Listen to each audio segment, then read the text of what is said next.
भारतीय सेना की 15वीं ब्रिगेड के ऑफिसर्स मेस का लाउंज व्हिस्की की तीखी गंध, भद्दे मजाक और उन्मादी हंसी की कर्कश ध्वनियां घिनौने तरीके से मिलकर उस जगह को भर रही थीं। उस बर्बर झुंड के बीच में लेफ्टिनेंट कर्नल मीरा सिंह राठौड़ एक फूल की तरह खड़ी थीं।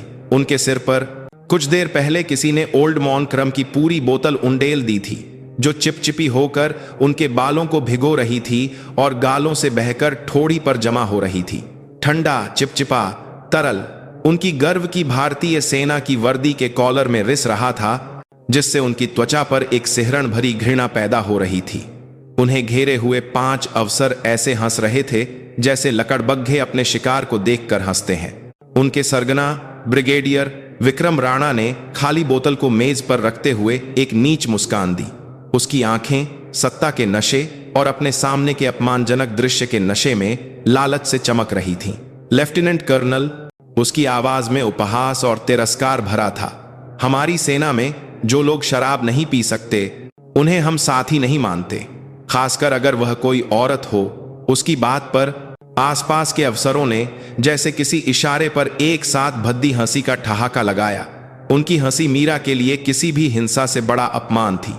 वह एक सैनिक थी, एक कमांडर, जो अपनी रैंक और क्षमता के बल पर इस पद तक पहुंची थी। लेकिन इस बंद साम्राज्य में वह सिर्फ शराब परोसने वाली एक औरत थी। यह है हमारा महान भारतीय सेना का तरीका, बाहर से आए घमंडी लोगों का स्वागत करने का। अब कुछ समझ आया?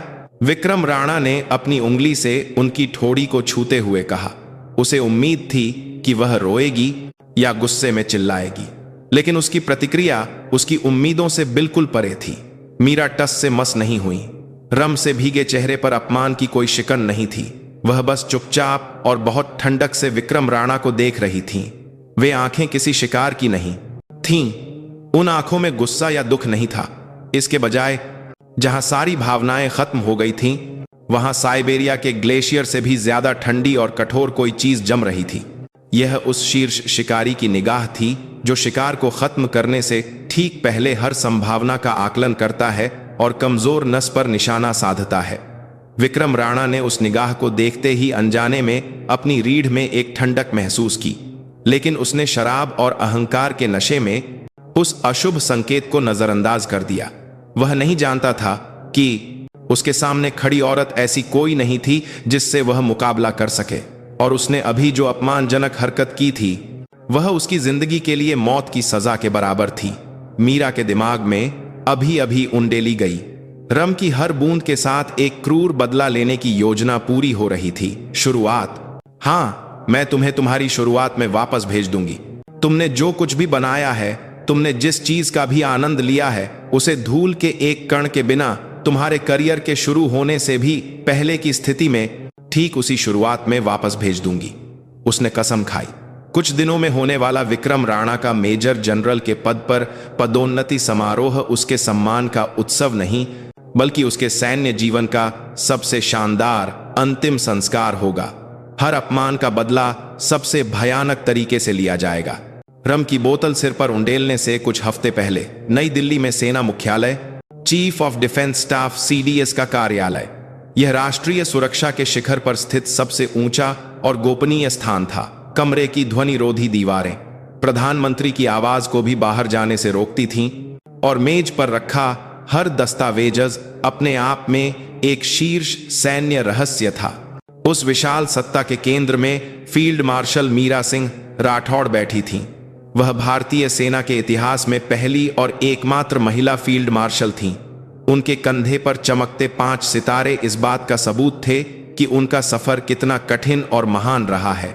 सेना की नंबरसान, नंबरसान, नंबरसान, नंबरसान, कांच की छत नहीं बल्कि स्टील की दीवार को उन्होंने सिर्फ अपनी क्षमता, रणनीति और फौलादी इच्छा शक्ति से तोड़कर इस पद तक का सफर तय किया था।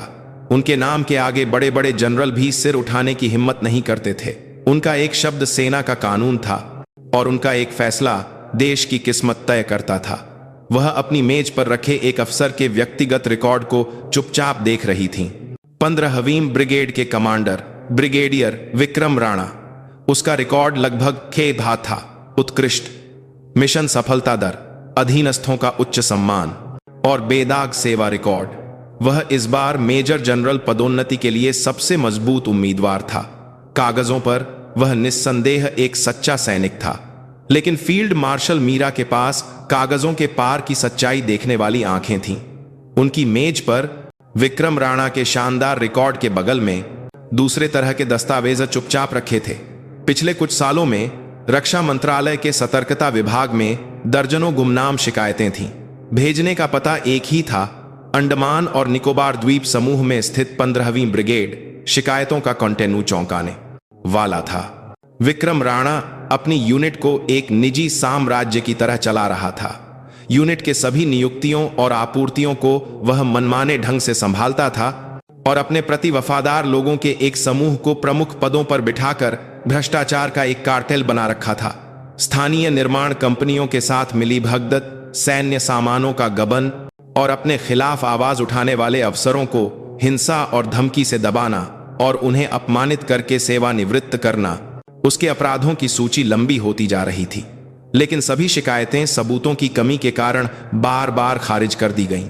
मीरा ने ठंडी आंखों से दोनों तरह के दस्तावेजों को बारी बारी से देखा।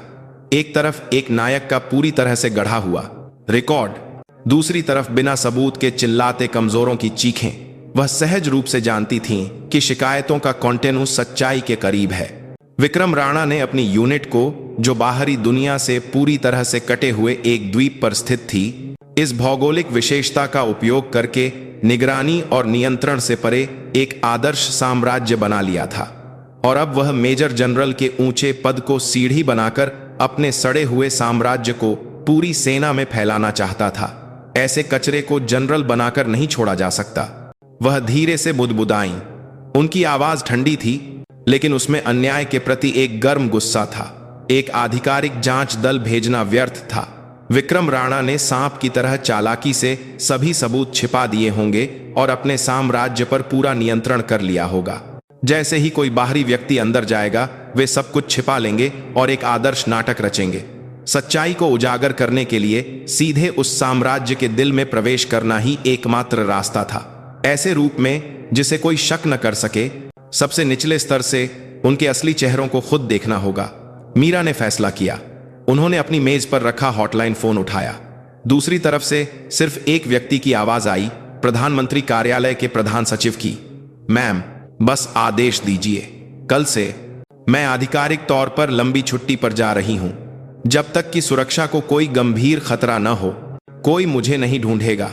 और सेना मुख्यालय की कार्मिक शाखा को आदेश दो, लेफ्टिनेंट कर्नल मीरा सिंह राठौड़ को आज से अंडमान की 15वीं ब्रिगेड में डिप्टी कमांडर ऑपरेशंस के रूप में नियुक्त किया जाए। यह प्रधानमंत्री के नाम पर जारी किया गया एक शीर्ष आपातकालीन आदेश है। फोन के दूसरी तरफ प्रधान सचिव कुछ देर के लिए चुप रहे। भारतीय सेना की नंबर 1 अधिकारी का खुद अपनी रैंक को 3 स्तर नीचे करके एक फ्रंटलाइन यूनिट में लेफ्टिनेंट कर्नल के रूप में जाना सैन्य इतिहास में एक अभूतपूर्व घटना थी। मैम, क्या आप खुद जाने की बात कर रही हैं? यह बहुत खतरनाक है। खतरनाक मैं नहीं, बल्कि ऐसे कैंसर कोशिकाओं को वर्दी पहने जिंदा छोड़ना है। सड़ी हुई जड़ों को अपने हाथों से ही निकालना पड़ता है। उनकी आवाज में जरा भी झिझक नहीं थी। उस दोपहर मीरा ने अपने 5 सितारों वाले फील्ड मार्शल के रैंक प्रतीक को खुद उतार दिया। उन्होंने अपनी सारी शक्ति और सम्मान को अस्थायी रूप से एक तरफ रख दिया और एक साधारण लेफ्टिनेंट कर्नल की वर्दी पहन ली। आईने के सामने खड़ी उनकी छवि अब सेना की सर्वोच्च कमांडर की नहीं थी। वह एक भ्रष्ट साम्राज्य में घुसपैठ करने वाली, बाघ का गला काटने के लिए तलवार छिपाए एक गुप्त योद्धा थी। उनकी आंखें अब एक ठंडे और तेज शिकारी की तरह हो गई थीं।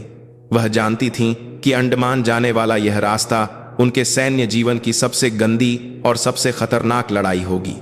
लेकिन उन्हें डर नहीं था। सड़े हुए हिस्से को काटते समय होने वाला दर्द नई त्वचा के उगने के लिए एक अनिवार्य प्रक्रिया मात्र थी। उनका शांत युद्ध इस तरह शुरू हुआ। अंडमान जाने वाले परिवहन विमान से उतरते ही लेफ्टिनेंट कर्नल मीरा की आंखों में 15वीं ब्रिगेड की पहली छाप एक सैन्य अड्डे की बजाय एक अच्छी तरह से बने स्वतंत्र किले जैसी थी। नारियल के पेड़ों से सजी यूनिट के प्रवेश द्वार से गुजरते ही बाहरी दुनिया से पूरी तरह से कटे हुए उनके अपने ही नियमों और हवा ने उन्हें दबा दिया। यहाँ के सैनिक सेना की विशिष्ट अनुशासित उपस्थिति के बजाय किसी विशेष क्षेत्र पर कब्जा किए हुए स्थानीय गिरोह की तरह एक कठोर और अभिमानी माहौल का प्रदर्शन कर रहे थे। उनकी नियुक्ति शांत थी, लेकिन उनका स्वागत बिल्कुल नहीं किया गया। मुख्य भूमि से अचानक आई, वह भी एक महिला अफसर जो डिप्टी कमांडर ऑपरेशंस जैसे प्रमुख पद पर आई थी। उसके प्रति एक स्पष्ट सतर्कता और असुविधा पूरी यूनिट में फैली हुई थी। जब वह ब्रिगेडियर विक्रम राणा को अपनी नियुक्ति की रिपोर्ट करने गईं, तो वह उस सतर्कता की वास्तविकता का स्पष्ट रूप से सामना कर सकीं। ब्रिगेडियर विक्रम राणा का कार्यालय एक कमांडर के कार्यालय के बजाय सामंती युग के किसी प्रभु के दरबार जैसा सजा हुआ था। दीवारों पर उसके कारनामों को बढ़ा चढ़ाकर दिखाने वाली तस्वीरें लगी थीं और मेज के पीछे एक योद्धा 1000 के बराबर जैसा एक विशाल सुलेख धमकी भरे अंदाज में लटका हुआ था। वह सिंहासन पर बैठे राजा की तरह पैर पर पैर चढ़ाकर बैठा था और मीरा को ऊपर से नीचे तक देख रहा था। उसकी नजर में एक नए डिप्टी कमांडर के बाद था मीरा का हाजा की हाथ कर रही और ऊपर से लगातार पर देख है प्रति सम्मान नहीं, बल्कि अपने क्षेत्र में घुसपैठ करने वाले एक बिन बुलाए मेहमान के प्रति झुंझलाहट और सतर्कता भरी थी। लेफ्टिनेंट कर्नल मीरा सिंह राठौड़, राष्ट्रीय रक्षा अकादमी की टॉपर, इस पिछड़े इलाके में कैसे आ गईं? उसका पहला वाक्य स्वागत का नहीं, बल्कि स्पष्ट उपहास था।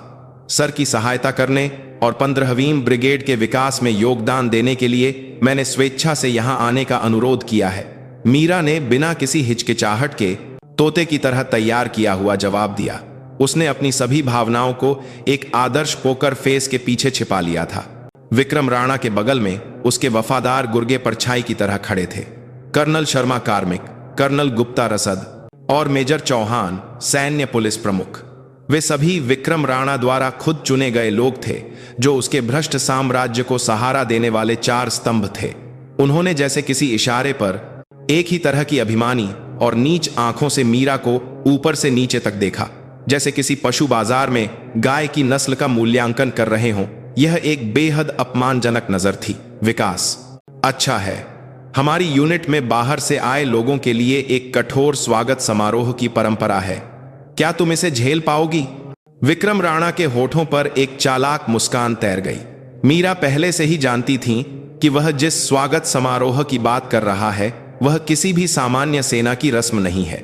उस शाम उनके लिए ऑफिसर्स मेस में एक स्वागत पार्टी का आयोजन किया गया, लेकिन वह जगह एक पार्टी की बजाय भेड़ियों के झुंड द्वारा एक नए शिकार के सामने की जाने वाली खोजबीन की तरह थी। विक्रम राणा और उसके लोगों ने मीरा को मेज के मुख्य स्थान पर बिठाया और जैसे उसकी परीक्षा ले रहे हों लगातार शराब पीने के लिए मजबूर करने लगे। तो लेफ्टिनेंट कर्नल, हमारी सेना में हम इस विस्की के गिलास से ही दोस्ती की पुष्टि करते हैं, एक ही घूंट में। कर्नल शर्मा ने विस्की से भरा एक गिलास उसके सामने जोर से रखते हुए कहा। मेस में मौजूद सभी अफसरों की नजरें उस पर टिक गईं। यहां शराब से इनकार करना उनके नियमों और संस्कृति को नकारने जैसा था और ब्रिगेडियर के लिए एक खुली चुनौती के समान था। उन्हें उम्मीद थी कि वह घबरा जाएगी या मजबूरी में शराब पीकर कोई तमाशा करेगी, लेकिन मीरा घबराई नहीं।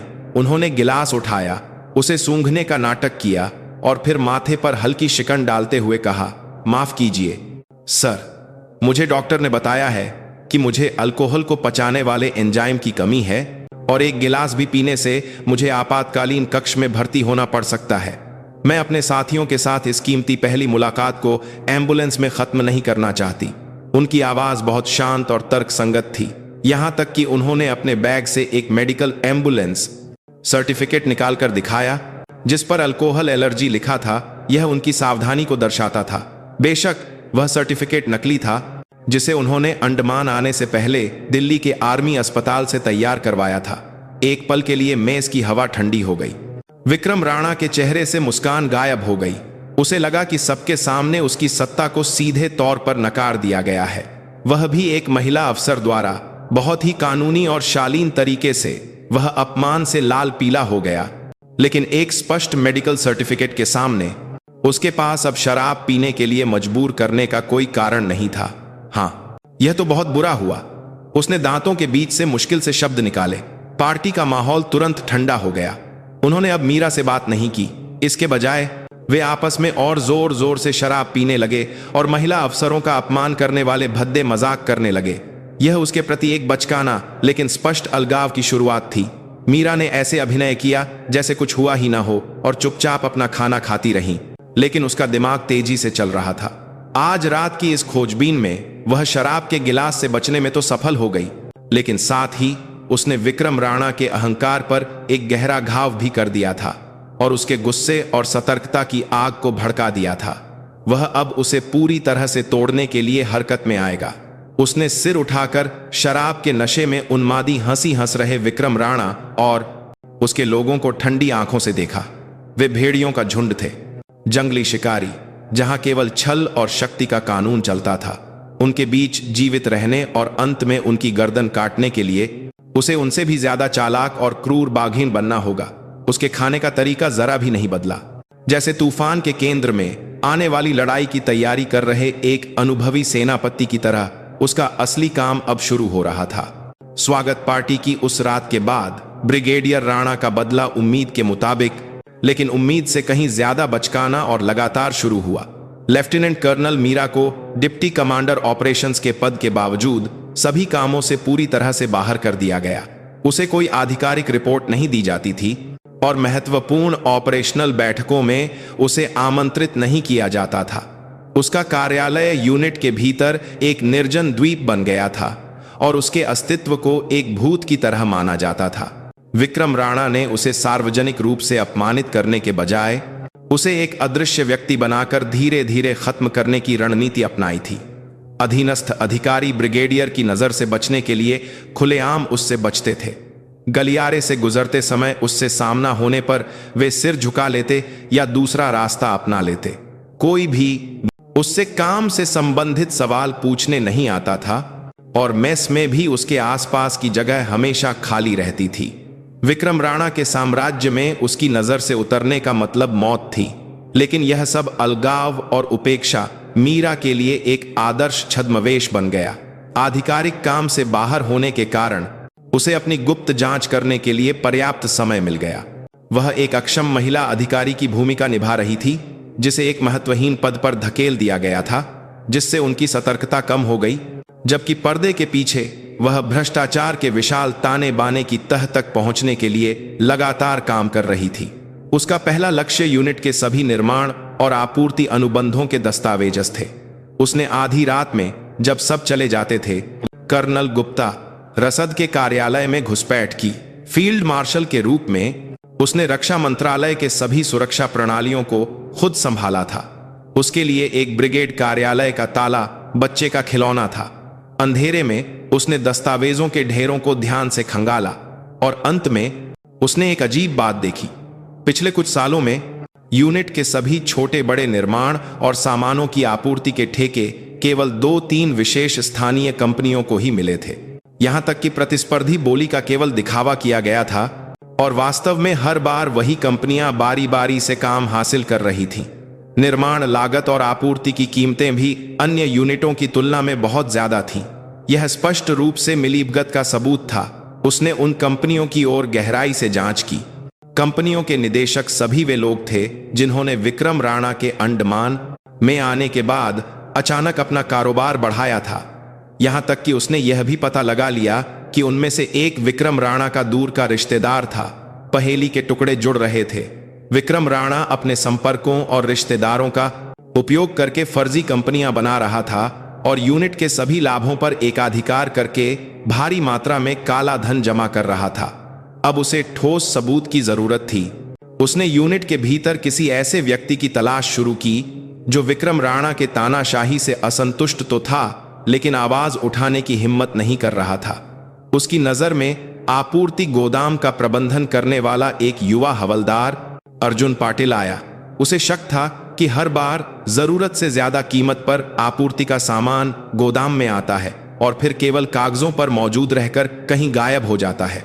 मीरा एक शाम, जब हवलदार पाटिल छुट्टी पर था, एक आम नागरिक के वेश में उससे मिली। उसने उसे बताया कि वह मुख्य भूमि से भेजी गई एक विशेष जांच दल की गुप्त एजेंट है और उससे सहयोग का अनुरोध किया। शुरू में डर से कांपते हुए हवलदार पाटिल ने मीरा के दृढ़ रवैये और तार्किक व्याख्या पर विश्वास करना शुरू कर दिया। उसने हिम्मत करके वास्तविक स्टॉक और रिकॉर्ड बुक में दर्ज मात्रा के बीच की विसंगति के सबूत वाले दस्तावेज चुपके से निकालकर उसे दे दिए। निर्णायक सबूत हाथ में आने के बाद मीरा ने अब अंतिम पुष्टि का काम शुरू किया। उसे यह पुष्टि करनी थी कि इस सारे भ्रष्टाचार के शीर्ष पर वास्तव में विक्रम राणा है या नहीं, और यह उसके मुंह से ही सुनना था। उसने सबसे खतरनाक लेकिन सबसे निश्चित तरीका चुना। बाघ को पकड़ने के लिए सीधे बाघ की मांद में जाना। अगले दिन उसने अपने द्वारा एकत्र किए गए सभी संदिग्ध दस्तावेजों को एक आधिकारिक रिपोर्ट के रूप में तैयार किया, और फिर दिखावे के लिए वह उस रिपोर्ट को लेकर ब्रिगेडियर के कार्यालय का दरवाजा खटखटाया।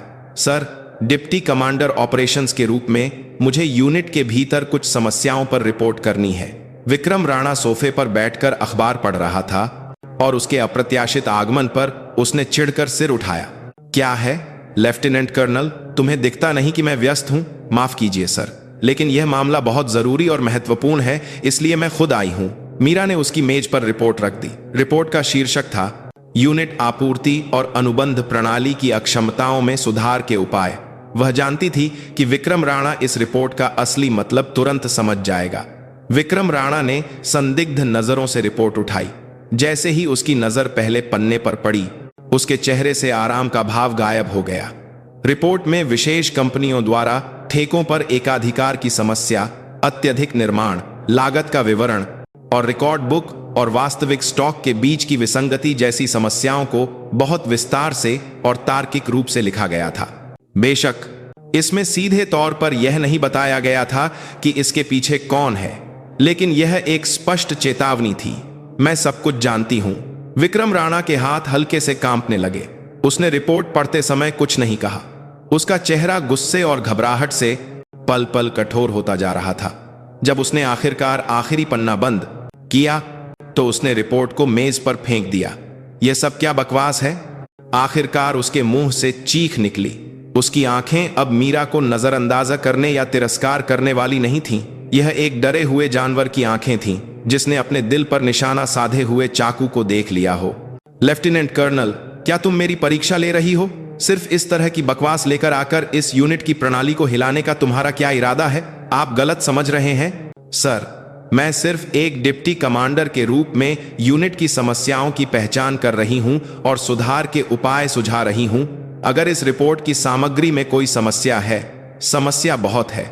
विक्रम राणा ने उसकी बात काटते हुए चिल्लाया। तुम आपूर्ति या प्रशासनिक कार्यों के बारे में कुछ नहीं जानती। तुम सिर्फ लड़ने वाली एक औरत हो। फालतू के कामों में ध्यान मत दो और अपनी जगह पर रहो। अगर दोबारा मेरी इजाजत के बिना ऐसा कुछ किया तो मैं तुम्हारी रैंक का भी सम्मान नहीं करूंगा, समझी? यह एक स्वीकारोक्ति थी।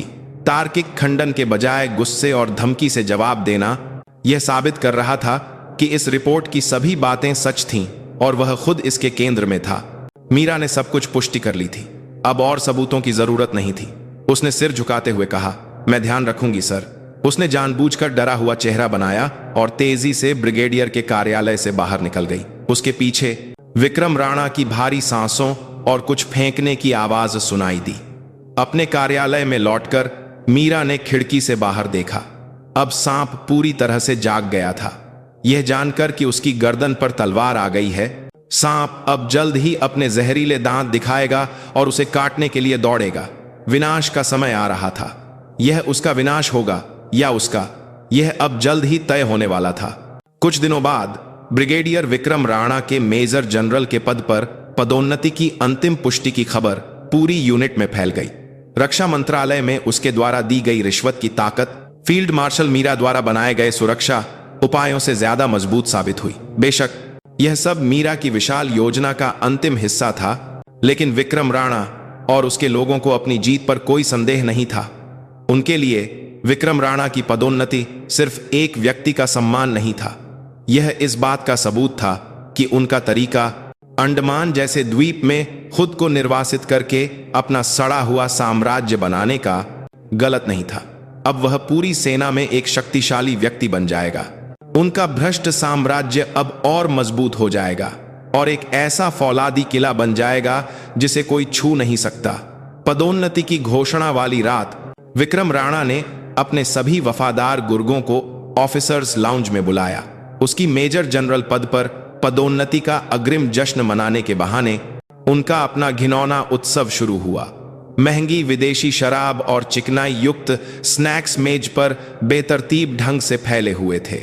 हमारे महान कमांडर, नहीं, जल्द ही होने वाले जनरल साहब के नाम कर्नल शर्मा ने एक चापलूसी भरी आवाज में जाम का प्रस्ताव रखा और सबने खुशी से अपने गिलास टकराए। उनके चेहरों पर अहंकार, लालच और भविष्य के लिए सुनहरी उम्मीदें भरी थीं। अब मेजर जनरल का रैंक लगने के बाद सेना मुख्यालय में भी कोई जनरल साहब को आसानी से छू नहीं पाएगा। बिल्कुल सही, अंडमान अब पूरी तरह से हमारा इलाका बन जाएगा।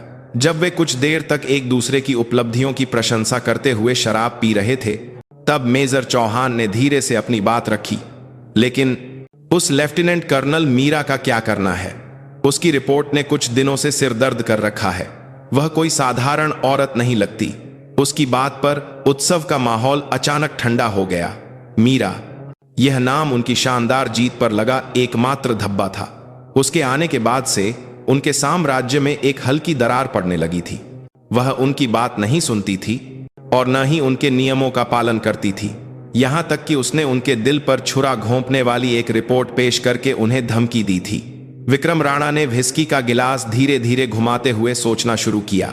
उसकी आंखें सांप की तरह पतली हो गईं। शुरू करते हैं।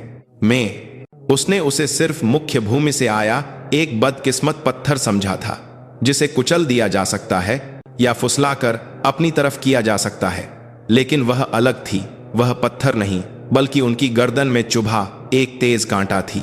एक दर्दनाक और परेशान करने वाली चीज, जिसे निकालने की कोशिश करने पर वह और गहराई में धंस जाती थी। वह जरूर कुछ और जानती है, कर्नल गुप्ता ने चिंतित आवाज में कहा। यह सिर्फ रिकॉर्ड बुक देखने का मामला नहीं है। वह रिपोर्ट ऐसी थी जैसे उसने हमारे अंदरूनी मामलों को हथेली की रेखाओं की तरह पढ़ लिया हो। तो फिर उसे ऐसे ही नहीं छोड़ा जा सकता। कर्नल शर्मा ने अपनी आवाज तेज करते हुए कहा। अगर उसे ऐसे ही छोड़ दिया तो वह किसी दिन हमारी पीठ में छुरा घोंप सकती है। हवलदार पाटिल की तरह उसे भी एक दुर्घटना का रूप देकर निपटा देना चाहिए। हवलदार पाटिल का नाम आते ही विक्रम राणा का चेहरा ठंडा पड़ गया। उसने सिर हिलाया। नहीं, अभी नहीं।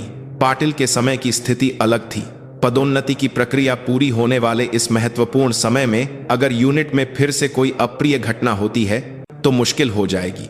मुख्यालय वाले शक की नजर से देख सकते हैं। उसने कुछ देर सोचा और फिर एक क्रूर और नीच मुस्कान दी। उसे मारने से बेहतर एक तरीका है। सबकी नजरें उस पर टिक गईं। एक सैनिक के लिए मौत से भी बदतर क्या होता है जानते हो? सम्मान खोना, सबके सामने उसे नंगा करना, उसका मजाक उड़ाना और उसे इतना कुचल देना कि वह दोबारा वर्दी पहनने के बारे में सोच भी न सके। उसकी आत्मा को मार देना। उसकी आवाज में एक गहरा जहर था। कल शाम मैं अपनी पदोन्नति की पार्टी दूंगा। यूनिट के सभी अफसरों को बुलाओ। बेशक हमारी मुख्य किरदार लेफ्टिनेंट कर्नल मीरा को भी जरूर बुलाना है। उसने खड़े होकर खिड़की के बाहर के अंधेरे को देखते हुए कहा। उस जगह पर हम उसे एक आखिरी मौका देंगे, हमारे तरीकों को अपनाने और हमारे प्रति वफादारी की कसम खाने का मौका, यानी शराब का गिलास स्वीकार करके। और अगर वह तब भी मना कर देती है तब। विक्रम राणा धीरे धीरे मुड़ा। उसके चेहरे पर अब इंसान का भाव नहीं था। यह एक शैतान की तरह क्रूर मुस्कान थी। उसकी शानदार योजना पर दूसरे अफसरों ने प्रशंसा करते हुए खुशी मनाई। यह शारीरिक हत्या से कहीं ज्यादा चालाक और विनाशकारी चरित्र की हत्या थी। उन्होंने अपने हाथों को खून से रंगे बिना सबसे मुश्किल दुश्मन को पूरी तरह से खत्म करने का तरीका ढूंढ लिया था। तो फिर हमारे नए जनरल और कल रात होने वाले मजेदार नाटक के नाम। उन्होंने फिर से अपने गिलास टकराए। उनकी उन्मादी हंसी रात के अंधेरे में गूंज उठी। वे अपनी बनाई हुई शानदार जाल से संतुष्ट थे और कल रात की नायिका बनने वाली बेचारी शिकार के बारे में सोच रहे थे। लेकिन वे कभी नहीं जान पाए कि उन्होंने जो जाल बिछाया था वह असल में उनकी अपनी कब्र थी, और जिसे वे शिकार समझ रहे थे वह असल में सब कुछ देख रही एक भयानक बाघिन थी। शैतानों की पार्टी इस तरह गहरी होती जा रही थी। अगली शाम विक्रम राणा के मेजर जनरल पद पर पदोन्नति के जश्न के बहाने आयोजित की गई पार्टी एक उन्मादी दृश्य थी। ऑफिसर्स लॉन्ज उसकी पदोन्नति का जश्न मनाने के लिए आए दर्जनों अफसरों से खचाखच भरा था, लेकिन वहां का माहौल जश्न की गर्मी से ज्यादा प्राचीन रोम के ग्लैडिएटर खेल का इंतजार कर रहे दर्शकों के क्रूर उत्साह से भरा था। हर कोई जानता था कि आज रात का असली नायक विक्रम राणा नहीं, बल्कि उनके मनोरंजन का साधन बनने वाली लेफ्टिनेंट कर्नल मीरा थीं। मीरा वादे के मुताबिक पार्टी में शामिल हुई। वह पूरी तरह से सजी धजी बेदाग वर्दी में थीं। उनके आने से शोरगुल वाली पार्टी में एक अजीब सी खामोशी छा गई। सभी की नजरें उन पर टिक गईं। उन नजरों में जिज्ञासा, तिरस्कार और थोड़ी सहानुभूति मिली हुई थी। वह जैसे शेरों के पिंजरे में फेंकी गई एक हिरणी थी। विक्रम राणा ने एक संतोषजनक मुस्कान के साथ उसके पास आकर कहा। उसने जानबूझकर इतनी ऊंची आवाज में कहा कि सभी सुन सकें, आ गई लेफ्टिनेंट कर्नल। मेरी पदोन्नति का जश्न मनाने आई हो या पिछली बार की अपनी बदतमीजी के लिए माफी मांगने? उसके खुलेआम उकसावे पर आसपास से दबी हुई हंसी की आवाजें आईं। दोनों के लिए सर, जनरल के रूप में आपकी पदोन्नति के लिए हार्दिक बधाई। और पिछली बार अपनी स्वास्थ्य समस्या के कारण पार्टी का मजा खराब करने के लिए मैं ईमानदारी से माफी मांगती हूं। मीरा ने इस बार भी अपनी भावनाओं पर पूरी तरह से नियंत्रण रखते हुए एक किताबी जवाब दिया। उसका यह बेदाग रवैया विक्रम राणा को और भी चिढ़ा रहा था। उसने सीधे मुद्दे पर आने का फैसला किया। माफी सिर्फ शब्दों से मांगी गई माफी असली माफी नहीं होती। हमारी सेना में हम हर चीज को कार्रवाई से साबित करते हैं। उसके इशारे पर कर्नल शर्मा व्हिस्की से भरा एक बड़ा कटोरा लेकर आया। यह कोई सामान्य व्हिस्की का गिलास नहीं था। यह लगभग एक सूप के कटोरे के बराबर था। तो इस कटोरे को पूरी तरह से खाली करके अपनी ईमानदारी दिखाओ, तब मैं भी तुम्हारी पिछली बदतमीजी को पूरी तरह से भूल जाऊंगा। अब बचने का कोई रास्ता नहीं था। यह एक अंतिम चेतावनी थी, जहां कोई मेडिकल बहाना या कोई और तर्क काम नहीं करेगा। लाउंज में सारा शोर थम गया। दर्जनों आंखें यह देख रही थीं कि क्या वह इस अपमान के कटोरे को पिएगी या अंत तक विरोध करेगी। मीरा ने चुपचाप अपने सामने रखे शराब के कटोरे को देखा और फिर धीरे धीरे सिर उठाकर विक्रम राणा को देखा। उसकी आंखें गहरी और शांत थीं। माफ कीजिए, लेकिन मैं यह नहीं पी सकती। उसके दृढ़ इनकार पर विक्रम राणा का चेहरा ठंडा पड़ गया। क्या? मैं भारतीय सेना की एक सैनिक हूं। एक सैनिक का कर्तव्य हमेशा युद्ध के लिए सर्वश्रेष्ठ स्थिति में रहना है। मैंने सीखा है कि नशे की हालत में होना एक सैनिक के कर्तव्य के खिलाफ है, इसलिए मैं यह शराब नहीं पी सकती। उसका जवाब इतना सैद्धांतिक और उचित था कि विक्रम राणा एक पल के लिए निशब्द हो गया। वह अब व्यक्तिगत विश्वास नहीं, बल्कि सैनिक धर्म जैसी एक बड़ी ढाल का उपयोग करके उसके आदेश का उल्लंघन कर रही थी। हा हा हा। विक्रम राणा ने जैसे किसी अविश्वसनीय बात पर उन्मादी हंसी का ठहाका लगाया। सैनिक धर्म? यह औरत हमारे सामने सैनिक धर्म की बात कर रही है। उसका गुस्सा आखिरकार फट पड़ा। उसके चारों ओर खड़े 4 गुर्गों ने भी एक साथ उस पर अपमान और गालियों की बौछार शुरू कर दी। अपनी औकात नहीं जानती, बुढ़िया कहीं की। इसे लगा यह नेशनल डिफेंस एकेडमी की क्लास है, जो सेना की वर्दी पहनने के लायक भी नहीं है। तुरंत यह वर्दी उतारो और दफा हो जाओ। ब्रिगेडियर साहब की दी हुई शराब को मना कर रही है। यह तो बगावत है। उन्होंने हर तरह के भद्दे और अपमानजनक शब्द कहे और उसके चरित्र को कुचलने की कोशिश की, लेकिन मीरा अभी भी टस से मस नहीं हुई। उसकी चुप्पी उनके गुस्से में घी डालने का काम कर रही थी। आखिरकार विक्रम राणा का विवेक पूरी तरह से टूट गया। ठीक है, तो सैनिक धर्म तुम्हारे लिए इतना महत्वपूर्ण है ना? उसने मेज पर रखी कई नई व्हिस्की की बोतलें उठाईं और फिर अपने गुर्गों को एक एक करके दी। अगर तुम शराब नहीं पीना चाहती तो तुम्हें शराब से स्नान करना होगा। हमारे महान सेना के तरीके से हम तुम्हारी इस गंदी आत्मा को शुद्ध कर देंगे। उसके शब्द खत्म होते ही एक भयानक घटना घटी। विक्रम राणा सहित 5 अफसरों ने जैसे किसी इशारे पर एक साथ व्हिस्की की बोतलों के ढक्कन खोले और फिर मीरा के सिर पर उस ठंडे तरल को बेरहमी से उंडेलना शुरू कर दिया। 5 व्हिस्की की बोतलों से निकला पारदर्शी तरल एक झरने की तरह उसके सिर, चेहरे और पूरे शरीर को भिगो रहा था। अल्कोहल की तीखी गंध उसकी नाक में घुस रही थी और ठंडी शराब उसकी वर्दी के अंदर रिसकर उसके शरीर की गर्मी छीन रही थी। एक पल के लिए उसकी आंखों के सामने धुंधला हो गया, लेकिन उसने अपनी आंखें बंद नहीं की। उसने अपनी आंखों से इन शैतानों के इस अत्याचार को स्पष्ट रूप से अंकित कर लिया। अपने किए पर संतुष्ट होकर वे पागलों की तरह ठहाके लगाकर हंसने लगे। पार्टी में मौजूद कुछ अन्य अफसरों ने इस दृश्य को देखने की हिम्मत न करते हुए अपना सिर घुमा लिया, लेकिन किसी ने भी आगे बढ़कर उन्हें रोकने की हिम्मत नहीं की। विक्रम राणा के साम्राज्य में उसका पागलपन ही कानून था। जब व्हिस्की की बोतलें खाली हो गईं, तो मीरा पूरी तरह से भीग चुकी थी।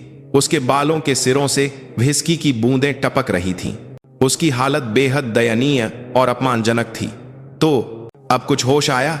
लेफ्टिनेंट कर्नल, विक्रम राणा ने हंसते हुए पूछा। उसे उम्मीद थी कि वह निराशा में रोएगी, लेकिन वह अभी भी कुछ नहीं बोली। उसने धीरे धीरे सिर उठाकर भीगे हुए चेहरे से उसे देखा। उसकी आंखें अब इंसान की आंखें नहीं थीं। यह एक ऐसे परम सत्ता की निगाह थी, एक परम जिसकी सारी भावनाएं खत्म हो चुकी थीं और जो केवल न्याय का इंतजार कर रही थी। और वह निगाह चुपचाप लेकिन स्पष्ट रूप से कह रही थी, तुम सब खत्म हो चुके हो। ऑफिसर्स लाउंज की हवा विजेताओं के उन्माद और एक पराजित के अपमानजनक मौन में बंटी हुई थी। विक्रम राणा और उसके लोग अपनी शानदार स्वागत से बहुत संतुष्ट लग रहे थे। हंसते हुए एक दूसरे के कंधे थपथपा रहे थे। उन्हें यकीन था कि उन्होंने आखिरकार उस घमंडी और अकड़ू महिला अधिकारी का घमंड तोड़ दिया है। अब वह यूनिट में मजाक का पात्र बन गई थी और दोबारा कभी उनका सामना करने की हिम्मत नहीं करेगी। लेकिन उनकी बड़ी लात के साथ हल पर हलतार है, लेकिन उनकी बात हल पर बुखी से खार में हल पर हलतार है। उम्मीदों के विपरीत मीरा टूटी नहीं। वह व्हिस्की से भीगी हुई बिना हिले डुले वहीं खड़ी रही। उसने अपने चेहरे को पोंछने या अपने बिखरे बालों को ठीक करने की भी कोशिश नहीं की, जैसे वह इस अपमान को हमेशा के लिए सहेजना चाहती हो। अपने पूरा बच्चा वह इसे अपने पूरे शरीर से स्वीकार कर रही थी। उसकी चुप्पी एक पराजित की नहीं थी, यह तूफान आने से ठीक पहले की भारी और अशुभ शांति थी। उसने धीरे धीरे, बहुत धीरे धीरे अपना सिर उठाया। उसके बालों से टपकती व्हिस्की की एक बूंद उसकी पलकों पर रुकी और फिर गालों पर बह गई और आखिरकार उसकी आंखें विक्रम राणा से मिलीं। उस पल विक्रम राणा ने अनजाने में अपनी सांस रोक ली। उसकी आंखों का भाव बदल गया था। यह पहले जैसी ठंडक और गंभीरता नहीं थी। यह एक खालीपन था जहां सारी भावनाएं गायब हो गई थीं। लेकिन उस खालीपन में उसने कुछ ऐसा महसूस किया जिसे वह समझा नहीं सकता था। एक आदिम भय। यह एक देवता की निगाह थी जो एक पापी को देख रहा हो। दया नहीं, सहानुभूति नहीं, यहां तक कि गुस्सा भी नहीं, सिर्फ न्याय की एक झलक। क्यों? तुम इस तरह क्यों देख रही हो? विक्रम राणा ने अनजाने में उभरे डर को छिपाने के लिए और भी जोर से चिल्लाया। तुम क्या कर सकती हो? जानती हो यह कौन सी जगह है? यह मेरा साम्राज्य है। यहां मैं ही कानून हूं और मैं ही भगवान हूं। तुम जैसी एक लेफ्टिनेंट कर्नल की रैंक से मुझे चुनौती देने की हिम्मत कैसे हुई? वह उन्माद में अपनी उंगली से मीरा के सीने पर लगभग वार करते हुए चिल्लाया। तुम बहुत होशियार बनती हो।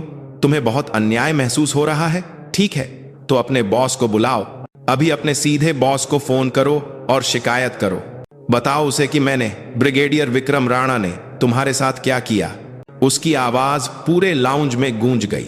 सबने सांस रोककर इस उन्मादी नाटक के अंत का इंतजार किया। वे सब जानते थे लेफ्टिनेंट कर्नल मीरा का सीधा बॉस खुद ब्रिगेडियर विक्रम राणा था। उसके शब्द उसे यह याद दिलाने का सबसे क्रूर मजाक थे कि उसके पास अब कोई सहारा या शिकायत करने की जगह नहीं थी। लेकिन ठीक उसी पल बाजी पलट गई। मीरा ने आखिरकार अपना मुंह खोला। उसकी आवाज आश्चर्यजनक रूप से शांत और स्पष्ट थी। उस आवाज में लाउंज के सारे शोर को शांत करने की शक्ति थी। मेरा सीधा बॉस ब्रिगेडियर। उसने विक्रम राणा की ओर ऐसे देखा जैसे किसी नासमझ बच्चे को देख रही हो जिसमें गहरी दया हो।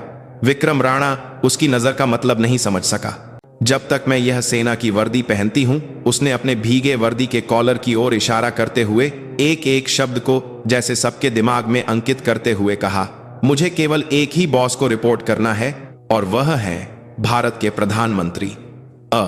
उसके मुंह से प्रधानमंत्री शब्द निकलते ही लाउंज की पूरी हवा जम गई। शोर कर रहे अफसरों की सांसें भी सुनाई नहीं दे रही थीं। क्या मतलब? क्या यह औरत पागल हो गई है?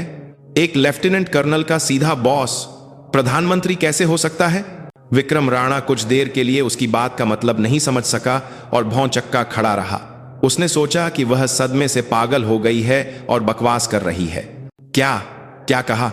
यह पागल औरत अब कुछ भी बक रही है। लेकिन मीरा ने उसकी बात को नजरअंदाज कर दिया। वह अभी भी उसे एक दयनीय नजर से देख रही थी और अपनी बात जारी रखी। और आप किसे रिपोर्ट करते हैं? ब्रिगेडियर विक्रम राणा। यह सवाल सिर्फ एक सवाल नहीं था, यह विक्रम राणा के अस्तित्व की नींव को हिला देने वाला एक दार्शनिक सवाल था। तुम्हारे ऊपर कौन है? तुम किसके आदेश मानते हो? इस साम्राज्य में तुम राजा हो सकते हो, लेकिन इस साम्राज्य के बाहर तुम आखिर हो क्या? विक्रम राणा जवाब नहीं दे सका। वह अभी भी स्थिति को नहीं समझ पा रहा था और गुस्से और भ्रम में लड़खड़ा रहा था। वह अभी भी मानता था कि वह इस खेल का विजेता है। मीरा ने फैसला किया कि अब उससे बात करने का कोई फायदा नहीं है। उसने एक भावहीन चेहरे से कहा, जैसे उसका काम खत्म हो गया हो, मैं अभी आप पर अपमान या हमले के लिए मुकदमा करने का इरादा नहीं रखती। उसकी बात पर विक्रम राणा के चेहरे पर एक पल के लिए राहत की झलक आई, लेकिन उसके अगले शब्दों ने उसे और गहरे भ्रम में डाल दिया, क्योंकि आपके ऊपर इससे कहीं ज्यादा बड़े अपराध हैं। उसने धीरे धीरे अपना शरीर घुमाया। उसके भीगे बालों से व्हिस्की की बूंदें फर्श पर टपक रही थीं। वह दरवाजे की ओर चलते हुए आखिरी बार एक बात कह गई। वह आवाज एक भविष्यवाणी थी और एक मौत की सजा। मैं आपके मेजर जनरल के पदोन्नति समारोह का इंतजार करूंगी। उस दिन एक बहुत ही खास मेहमान आपसे मिलने आएगा। यह कहकर वह लाउंज से बाहर निकल गई। उसके जाने के बाद लाउंज में एक भयानक खामोशी छा गई। विक्रम राणा और उसके लोग जैसे किसी सामूहिक सम्मोहन में हों, बस उस दरवाजे को घूरते रहे जहां से वह गायब हुई थी। कुछ देर पहले महसूस की गई जीत की खुशी गायब हो गई थी। इसके बजाय एक अकथनीय विशाल भय धीरे धीरे उनके दिलों को जकड़ने लगा। उसके आखिरी शब्द, उसकी वह अजीब निगाह और प्रधानमंत्री जैसा बेतुका शब्द, सब कुछ मिलकर उनके दिमाग को भ्रमित कर रहा था। उन्हें अभी तक यह एहसास नहीं हुआ था कि उन्होंने अभी अभी जिसे छुआ था वह सिर्फ एक लेफ्टिनेंट कर्नल नहीं थी, और जिस पदोन्नति समारोह का वे इतनी बेसब्री से इंतजार कर रहे थे, वह असल में उनके सब कुछ को नष्ट करने वाला एक सार्वजनिक फांसी का मंच बनने वाला था। पतन शुरू हो चुका था। जिस ऑफिसर्स लाउंज से मीरा गायब हुई थी, वह एक भयानक खामोशी में डूबा हुआ था, जैसे समय रुक गया हो। कुछ देर पहले गूंज रही उन्मादी हंसी गायब थी और शराब की गंध के साथ एक गहरी अशुभ चिंता चिपचिपी होकर बैठ गई थी। पांचों अफसर बस उस दरवाजे को घूर रहे थे जहां से वह गायब हुई थी। किसी ने भी पहले मुंह खोलने की हिम्मत नहीं की। उसने अभी क्या बकवास की? चुप्पी को कर्नल शर्मा ने तोड़ा। उसकी आवाज शराब के कारण या किसी अज्ञात भय के कारण हल्की कांप रही थी। प्रधानमंत्री? उसका सीधा बॉस प्रधानमंत्री है? पागलपन की भी हद होती है। लगता है सदमा काफी गहरा लगा है।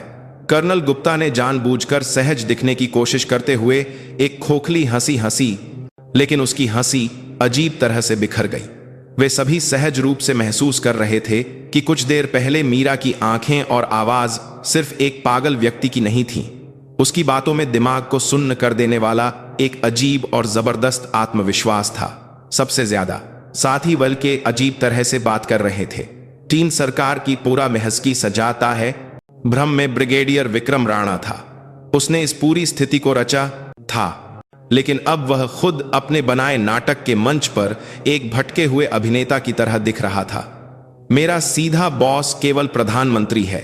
यह एक वाक्य उसके दिमाग से नहीं निकल रहा था। यह एक बेतुकी बात थी, एक असंभव कल्पना। लेकिन अगर उस बात में कुछ ऐसा छिपा हो जो वह नहीं जानता। उसके दिमाग में पिछले कुछ हफ्तों की घटनाएं घूमने लगीं। जब वह पहली बार आई थी, तब से ही उसका रवैया कुछ अजीब था। उसकी सत्ता के सामने जरा भी न झुकने वाला आत्मविश्वास, और सबसे बढ़कर वह रिपोर्ट जिसने यूनिट के भ्रष्टाचार को इतनी सटीकता और गहराई से उजागर किया था।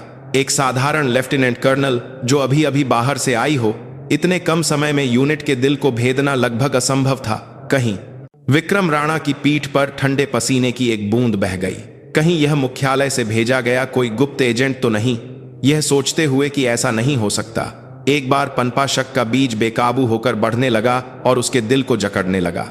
अगर वह सच में रक्षा मंत्रालय या उससे भी ऊंची किसी जगह से भेजी गई एक गुप्त जांच अधिकारी थी, तो तो उसने अब तक जो कुछ भी किया था वह एक मस्खरे की तरह बाघ के मुंह के सामने कर्तव्य दिखाने जैसा था। सर, ज्यादा चिंता मत कीजिए, कर्नल गुप्ता ने उसकी चिंता को भांपते हुए जल्दी से कहा। उस औरत की जो भी मंशा हो, अब आप जल्द ही मेजर जनरल बनने वाले हैं। सेना के मेजर जनरल एक मामूली लेफ्टिनेंट कर्नल, चाहे उसके पीछे कोई भी हो, आपको आसानी से छू नहीं सकता। पदोन्नति समारोह के बाद सब कुछ हमारे नियंत्रण में होगा। उसकी बातों में कुछ तर्क था। मेजर जनरल का पद सेना में बहुत बड़ी ताकत रखता था, लेकिन विक्रम राणा की चिंता आसानी से दूर नहीं हुई। उसने कहा कि वह पदोन्नति समारोह में आएगी। विक्रम राणा ने खोई हुई आवाज में बुदबुदाया। उस औरत ने कहा कि वह मेरे पदोन्नति समारोह में आएगी, एक बहुत ही खास मेहमान के साथ। उसके आखिरी शब्द एक श्राप की भविष्यवाणी की तरह उसके दिमाग में गहराई से बैठ गए थे। उस रात के बाद ब्रिगेड का माहौल पूरी तरह से बदल गया।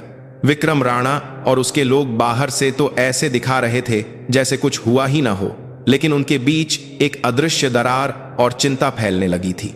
वे हर रात मिलकर शराब पीते थे, लेकिन अब पहले की तरह खुलकर हंसते या बातें नहीं कर पाते थे। वे एक दूसरे की आंखों में देखते हुए मीरा की असली पहचान के बारे में लगातार शक और अनुमान लगाते रहे। किसी ने कहा कि वह रक्षा मंत्री की कोई छिपी हुई रिश्तेदार है, तो किसी ने कहा कि वह प्रधानमंत्री कार्यालय से भेजी गई एक गुप्त एजेंट है। बेतुके अनुमानों की भरमार थी, लेकिन कोई भी उनकी चिंता को शांत नहीं कर सका। मीरा का अस्तित्व उनके लिए एक टाइम बम की तरह था, जो कभी भी फट सकता था। विक्रम राणा ने पागलों की तरह उसकी पृष्ठभूमि की जांच का आदेश दिया, लेकिन उसका रिकॉर्ड इतना साफ और साधारण था कि यह और भी अस्वाभाविक लग रहा था। राष्ट्रीय रक्षा अकादमी से उत्कृष्ट अंकों के साथ स्नातक और कुछ फील्ड यूनिटों में सेवा का अनुभव, एक विशिष्ट जिंगिंग अधिकारी का प्रोफाइल। कहीं भी यह सबूत नहीं था कि वह कोई खास व्यक्ति है, लेकिन यही बात विक्रम राणा को और भी पागल कर रही थी। एक पूरी तरह से गढ़ा हुआ प्रोफाइल, यह इस बात का सबूत लग रहा था कि उसके पीछे सच में कोई बहुत बड़ी ताकत है। समय बीतता गया और विक्रम राणा के मेजर जनरल के पदोन्नति समारोह का दिन नजदीक आ गया। यूनिट पदोन्नति समारोह की तैयारियों में व्यस्त थी, लेकिन विक्रम राणा खुद जरा भी खुश नहीं था। उसने पिछले कुछ दिनों से एक पल भी चैन की नींद नहीं सोई थी। हर रात सपनों में मीरा आकर उस पर हंसती थी। उसकी वह ठंडी आंखें और आप किसे रिपोर्ट करते हैं पूछती आवाज एक भूत की तरह उसे परेशान कर रही थी। कल सब कुछ खत्म हो जाएगा, उसने अपने कार्यालय में खुद से बात करते हुए खुद को दिलासा दिया। कल जब वह कई वरिष्ठ जनरलों के सामने मेजर जनरल का रैंक प्राप्त करेगा, तो यह सारी चिंता और बुरे सपने खत्म हो जाएंगे। मीरा चाहे जो भी हो, उसकी जो भी मंशा हो, 2 सितारों वाले एक सेना के जनरल के सामने वह कुछ नहीं कर पाएगी। वह ऐसा विश्वास करना चाहता था, लेकिन उसके दिल की गहराइयों में एक और आवाज सुनाई दे रही थी। कल अंत नहीं, बल्कि असली शुरुआत हो सकती है। उसका शानदार पदोन्नति समारोह असल में उसके सब कुछ को नष्ट करने वाले एक विशाल न्याय का आगाज हो सकता है। पतन शुरू हो चुका था। सबसे मजबूत माने जाने वाले साम्राज्य की दीवारें एक अज्ञात महिला के एक वाक्य से अंदर से धीरे धीरे ढह रही थीं। अब उसके पास केवल कल की किस्मत का इंतजार करने के अलावा कुछ नहीं बचा था। आखिरकार किस्मत का दिन आ गया। 15वीं ब्रिगेड का मुख्य सभागार ब्रिगेडियर विक्रम राणा के मेजर जनरल पदोन्नति समारोह का जश्न मनाने के लिए आए कई गणमान्य अतिथियों से भरा हुआ था। सेना के वरिष्ठ जनरलों, स्थानीय सांसदों और अधिकारियों से लेकर विक्रम राणा को रिश्वत देकर उससे लाभ उठाने वाले स्थानीय व्यापारियों तक, सभागार जश्न की गर्मी और चापलूसी की बातों से भरा हुआ था। आज का नायक विक्रम राणा मंच के नीचे पहली पंक्ति में गर्व से बैठा था। पिछले कुछ दिनों से उसे परेशान करने वाली चिंता आज सुबह स्त्री की हुई। जनरल की वर्दी पहनते ही बर्फ की तरह पिघल गई। उसने इस जगह पर मौजूद कई शक्तिशाली लोगों को देखकर अपनी स्थिति की पुष्टि की। ये लोग ही उसकी दीवारें और ढाल थे।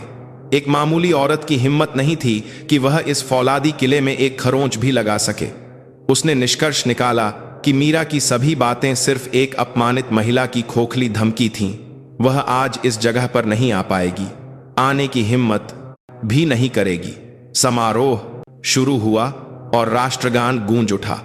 इसके तुरंत बाद एक वरिष्ठ जनरल का बधाई भाषण हुआ। सब कुछ योजना के अनुसार बहुत ही सुचारू रूप से चल रहा था। विक्रम राणा ने अपने कंधे पर जल्द ही चमकने वाले दूसरे सितारे की कल्पना करते हुए एक संतोषजनक मुस्कान दी। ठीक उसी समय सभागार का भारी मुख्य दरवाजा बिना किसी सूचना के दोनों ओर खुल गया।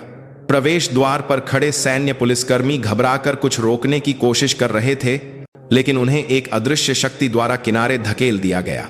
शोरगुल वाले सभागार में सारा शोर एक पल के लिए थम गया। भाषण दे रहे जनरल ने भी अपनी बात रोक दी और दरवाजे की ओर देखा। सभी लोगों की नजरें जिस जगह पर टिकी थीं, वहां से एक महिला धीरे धीरे अंदर आ रही थी। उसने लेफ्टिनेंट कर्नल की वर्दी नहीं, बल्कि आंखों को चकाचौंध करने वाली सफेद भारतीय सेना की फील्ड मार्शल की औपचारिक वर्दी पहन रखी थी। उसके कंधे पर इस देश के किसी भी सैनिक के लिए सर्वोच्च पद का प्रतीक 5 सितारे सभागार की रोशनी में चमक रहे थे। फील्ड मार्शल मीरा सिंह राठौड़ पिछले कुछ हफ्तों से सार्वजनिक रूप से गायब भारतीय सेना की नंबर 1 अधिकारी, वह खास मेहमान थीं जिसकी विक्रम राणा ने भविष्यवाणी की थी। सभागार में जैसे पानी डाल दिया गया हो, पूरी तरह से खामोशी छा गई। कोई भी सांस नहीं ले पा रहा था। लोग यह नहीं समझ पा रहे थे कि उनके सामने कौन है और वह यहां क्यों आई है, और बस स्तब्ध होकर देखते रहे। फील्ड मार्शल मीरा ने उन सैकड़ों नजरों को अपने ऊपर महसूस करते हुए बिना किसी झिझक के मंच की ओर चलना शुरू किया। उसकी एड़ी की आवाज जैसे किसी मौत की सजा पाए कैदी की ओर बढ़ते जल्लाद के कदमों की आवाज हो, पूरे सभागार में भारीपन से गूंज रही थी। उसके चेहरे पर कोई भाव नहीं था, केवल बर्फ की तरह ठंडे और कठोर एक न्यायाधीश का भाव था। सबसे ज्यादा सदमे में विक्रम राणा था। वह अपनी जगह से उछल पड़ा। उसकी आंखें विस्मय, अविश्वास और एक अकथनीय आदिम भय से भरी थीं। लेफ्टिनेंट कर्नल मीरा नहीं, फील्ड मार्शल। उसके दिमाग ने इस वास्तविकता को स्वीकार करने से इनकार कर दिया।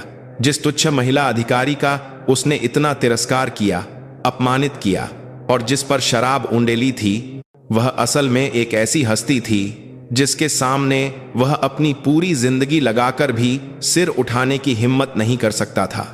उसके दिमाग में उसके द्वारा कही गई सभी बातें एक पहेली की तरह जुड़ने लगी।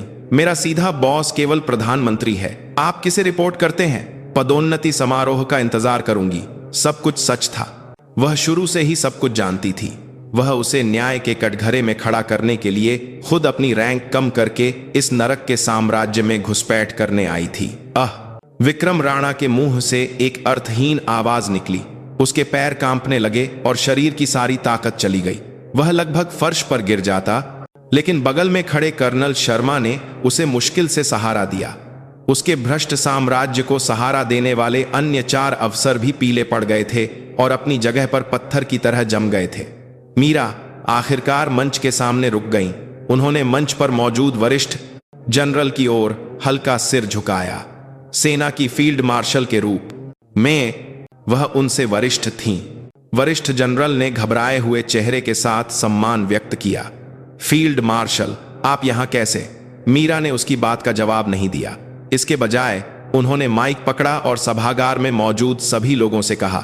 उनकी आवाज ठंडी और तेज थी, लेकिन इतनी स्पष्ट और शक्तिशाली थी कि सभागार की सबसे पिछली पंक्ति तक सुनाई दे रही थी। मैंने सुना है कि आज यह जगह ब्रिगेडियर विक्रम राणा के मेजर जनरल के पद पर पदोन्नति का जश्न मनाने के लिए है। उन्होंने कुछ देर रुककर अपनी ओर घूर रहे विक्रम राणा को देखा। लेकिन मुझे खेद है, पदोन्नति समारोह को कुछ देर के लिए स्थगित करना होगा। उनके होठों पर पहली बार एक हल्की मुस्कान आई, लेकिन यह कोई सौम्य मुस्कान नहीं थी। यह एक जल्लाद की मुस्कान थी जो अब शुरू होने वाले क्रूर वध का संकेत दे रही थी। पदोन्नति से पहले उम्मीदवार की योग्यता का परीक्षण करने की एक सरल प्रक्रिया से गुजरना होगा। मैं भारतीय सेना का प्रतिनिधित्व करते हुए व्यक्तिगत रूप से उनकी घोषणा से सभागार की पूरी हवा कांप उठी। लोगों को अब एहसास हुआ कि आज यह जगह एक शानदार पदोन्नति समारोह नहीं, बल्कि एक आदमी के सब कुछ को नष्ट करने वाला एक सार्वजनिक फांसी का मंच है। और उस फांसी का जल्लाद वह 5 सितारों वाली बर्फ की रानी है। शानदार उत्सव इस तरह एक खूनी न्याय में बदल रहा था। फील्ड मार्शल मीरा सिंह राठौड़ की विस्फोटक घोषणा से सभागार पूरी तरह से अराजकता में डूब गया। योग्यता परीक्षण। सेना के सर्वोच्च प्रमुख का सभी गणमान्य अतिथियों के सामने एक सार्वजनिक पदोन्नति समारोह में उम्मीदवार की योग्यता का व्यक्तिगत रूप से परीक्षण करना सैन्य इतिहास में एक अभूतपूर्व घटना थी। यह केवल एक प्रक्रिया नहीं थी, यह स्पष्ट रूप से विक्रम राणा को निशाना बनाकर किया गया एक सार्वजनिक अपमान था। अन्य जनरल घबराकर समझ नहीं पा रहे थे कि क्या करें। वे यह तय नहीं कर पा रहे थे कि इस स्थिति में हस्तक्षेप करें या फील्ड मार्शल की इच्छा का पालन करें। लेकिन किसी ने भी 5 सितारों वाली सेना की नंबर 1 अधिकारी के फैसले पर सवाल उठाने की हिम्मत नहीं की। फील्ड मार्शल यह विक्रम राणा ने एक खोए हुए चेहरे के साथ मुश्किल से मुंह खोला, लेकिन मीरा ने एक ठंडे हाथ के इशारे से उसकी बात रोक दी। बैठो ब्रिगेडियर, तुम अभी भी एक उम्मीदवार हो, एक जनरल नहीं जिसे मुझसे बोलने की अनुमति मिली हो। उनकी आवाज में एक अकाट्य अधिकार था। विक्रम राणा जैसे किसी अदृश्य जंजीर से बंधा हो, बेबसी से अपनी सीट पर बैठ गया। मीरा ने अपने बगल में खड़े एक सहायक को इशारा किया। आपको कहाँ करना तक पूरा दोनों से। सहायक ने तुरंत लैपटॉप को मंच के स्क्रीन से जोड़ा। कुछ देर बाद सभागार के विशाल स्क्रीन पर जटिल सैन्य नक्शे और ऑपरेशनल स्थिति दिखाई देने लगी। अंडमान और निकोबार द्वीप समूह और उसके आसपास के समुद्री क्षेत्र का विस्तृत नक्शा और काल्पनिक दुश्मन को दर्शाने वाले लाल आइकन। तो अब हम मेजर जनरल पद के उम्मीदवार ब्रिगेडियर विक्रम राणा की योग्यता का परीक्षण शुरू करते हैं। मीरा की आवाज एक सख्त प्रशिक्षक की तरह ठंडी और तेज गूंजी। उन्होंने स्क्रीन की ओर इशारा करते हुए पहला सवाल पूछा। ब्रिगेडियर राणा, वर्तमान में एक काल्पनिक दुश्मन का बेड़ा अंडमान के दक्षिण पश्चिम में 200 किलोमीटर की दूरी पर पहुंच गया है। दुश्मन का लक्ष्य अंडमान के हवाई अड्डे और नौसैनिक अड्डे पर एक साथ हमला करके दक्षिणी समुद्र पर नियंत्रण स्थापित करना है। इसमें काल्पनिक दुश्मन का बेड़ा अंडमान के दक्षिण करती है। स्थिति में 15वीं ब्रिगेड के कमांडर के रूप में आपको सबसे पहले किन 3 रणनीतिक रूप से महत्वपूर्ण स्थानों पर कब्जा करना होगा और क्यों? तुरंत रिपोर्ट करो। यह एक बुनियादी सामरिक सवाल था जिसका जवाब एक सैन्य कमांडर को तुरंत देना चाहिए था। लेकिन विक्रम राणा का दिमाग पहले ही खाली हो चुका था। पिछले कुछ सालों में उसका दिमाग केवल रिश्वत, काले धन और अपने साम्राज्य को बचाने की गणनाओं से भरा हुआ था। वह एक सैनिक के रूप में अपनी समझ और ज्ञान को पूरी तरह से खो चुका था। केवल एक खोखला खोल बचा था, रणनीतिक स्थान। वह ठंडे पसीने में हताशा से अपना दिमाग दौड़ा रहा था, लेकिन कुछ भी याद नहीं आ रहा था।